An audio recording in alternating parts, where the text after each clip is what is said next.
when you think people see you, when people actually do see you, when you make assumptions. Sometimes assumptions are wrong and sometimes they are right. When the energy in the room speak loud, loud, nobody's even talking, but the energy is doing all the talking. It's been oftentimes that I receive information spiritually and I check it because I don't know why I received it sometimes, and I'll just ask the person to check it because I'm even still figuring out, like, how do I know that? That's how I know it didn't come from me, because it's not information that I know. And I feel like it's as shocking to me sometimes as it is to others. And then I ask myself a second question. Sometimes I receive information at different times more than others. So I was trying to figure out, well, what are those times when I'm receiving information more than others? It's normally when I'm in a state of meditation and prayer. Like how a scripture that says prayer without ceasing. When I'm meditating and I'm praying, and that's my mental state, I notice those are the times when I receive more information that I didn't know, that I figured had to come from on high. And I always double check the information with whoever I receive the information about. The thing is about fear will have you in denial, not being the best you can be, will have you wandering in the wilderness, how they say, for 40 years, wandering in your life. And I decided to do like my brother suggested me one day: practice what I preach. You know, whatever gifts inside of me, I want to make sure that I use them all. Use all my gifts, because I haven't always been this person. I'd been reserved in areas where I knew I was good at something, but I would have this thing where I would put you first. Like if we were friends and you said, oh, I wanted to do that, but it really, somebody gave it to me, I would pass it along to you. Say, oh, okay, this person want to do it, let them do it. I'm going to, take the back seat. And I have pretty much done that all my life. And then when I began to get older, I said, are you doing it to be accepted by people? Because there was a trending thing I noticed in my life also, where I felt like a misfit. It wasn't too many places that I went where I was accepted. So when you're young, of course, the biggest place that you go is school. And I can't tell you of a school that I ever went to and where I was just accepted. And I wonder, do we all experience this? Or is it some of us on different levels? Playing that nice game, being too nice to avoid situations. I felt like there were so many situations that I avoided being nice because I didn't want to be like a part of what was going to go on. Like, I feel like even now, like, do you know, as a young person, how many fights I would have had if I'd entertained all of the drama that came to me? And I used to get a lot of drama sometimes. And then I started to look at myself like, why is drama coming to me? And so one of my defense mechanisms was to just be nice and treat everybody nice with kindness. And that would kind of keep people at bay. What I learned is it takes away from your true self. Going out of your way to be nice to people that truly don't fucking deserve it. Like, it's people that, not saying that you should give yourself over to foolishness, but it's people sometimes, no, you gotta speak up for yourself. And you may have to say, nah, fuck that. Period. And it's a shame, but that's the way the world is. And you want to use your gifts and banish fear. They said jasmine oil is good for banishing fear. So you want to use your gifts and banish fear. I know I gotta be talking to somebody because I know I wasn't the only one that had this fucking problem, where I would just be so bound in myself. I really was my greatest hindrance. Like, I was my greatest hindrance. And so I practice not being a hinderer of myself. I would beat up on myself way worse than so the thing with me was, you could say one bad thing about me, I'm gonna take it and make it 1,000 times worse.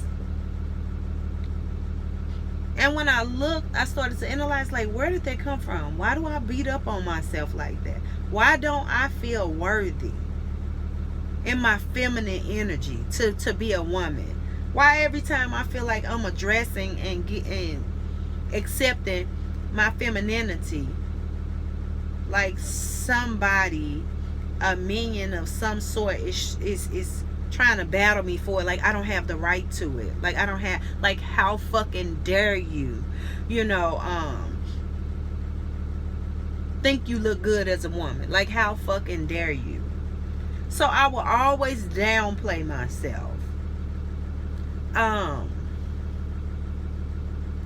If I was talking to somebody like this is so my truth. If I walked into a room and in that space, like, I got too much attention, I would feel so uncomfortable and awkward. Like, oh, no, like, don't pay me no attention. Like, please don't pay me no attention. Like, I don't deserve it or something. So I meet so many people that cheat themselves in life out of their gifts. So that's why I always want to have, like, certain discussions. But still, here's the thing with me. Like, just making a live and getting on here, just talking and knowing that random people will see this, I'm the type of person, I don't even know where to start sometimes. But when I'm actually talking to people, I know that I am an uplifting, motivating person. I know this about myself. Because that's what I always desired for myself. So I knew to give people what I desired for myself, but then I did not give it to myself. So now I'm at this point in life where I'm like, no, girl, you deserve better. You do not deserve. Treat yourself well. Love on yourself. Love on yourself. Ain't no greater feeling than to be loving on yourself and to experience a high level of peace. When they said the peace that surpasses understanding, I feel like I have felt pieces of that, where I was in such a peaceful mindset, in such a peaceful state. And I may have talked about this yesterday on my Facebook Live, but it's okay, I can talk about it again. I encounter so many people in different spaces that have humble me in ways that I didn't want to be humbled. I didn't want to be brought low like that in my mindset, in my flesh. I remember working. I always see good in people, and I'm the type of person, if I'm around you, I want to draw that out. Like, that's such a thing for me, to just draw out the good all the time. I want to draw out the good, because sometimes I feel like I see in people what they don't see in themselves, because I ignored my own gifts.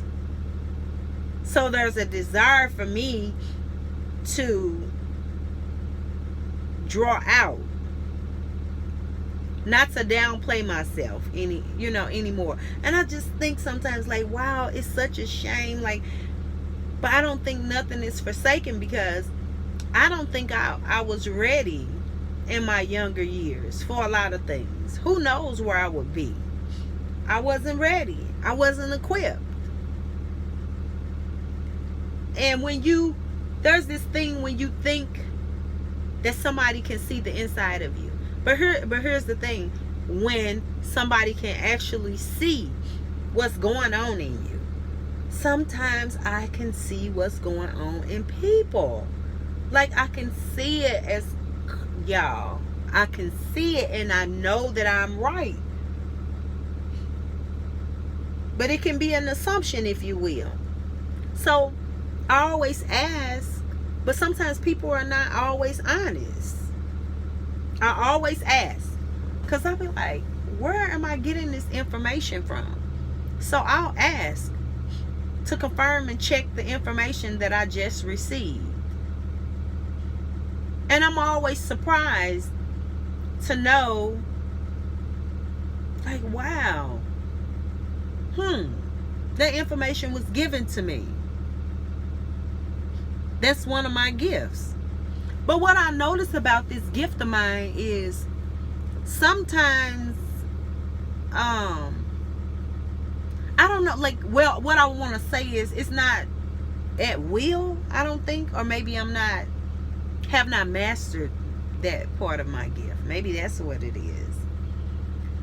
There was I'll say this real quick. There was a young lady that I kept seeing, and I don't know how this conversation came about. Every time I looked at her face, I saw her, like, looking like this with her head down, and her eyes always looked down. And every time I saw her, and then depression, that word always was there. Every single time I saw her face, I saw the word depression. So I was like, it got to the point where I would just watch her. And then I remember saying to a friend, we was talking about something pertaining to her, and I was like, oh, the one girl who's always depressed. And I was like, she's depressed about something, like maybe somebody should talk to her.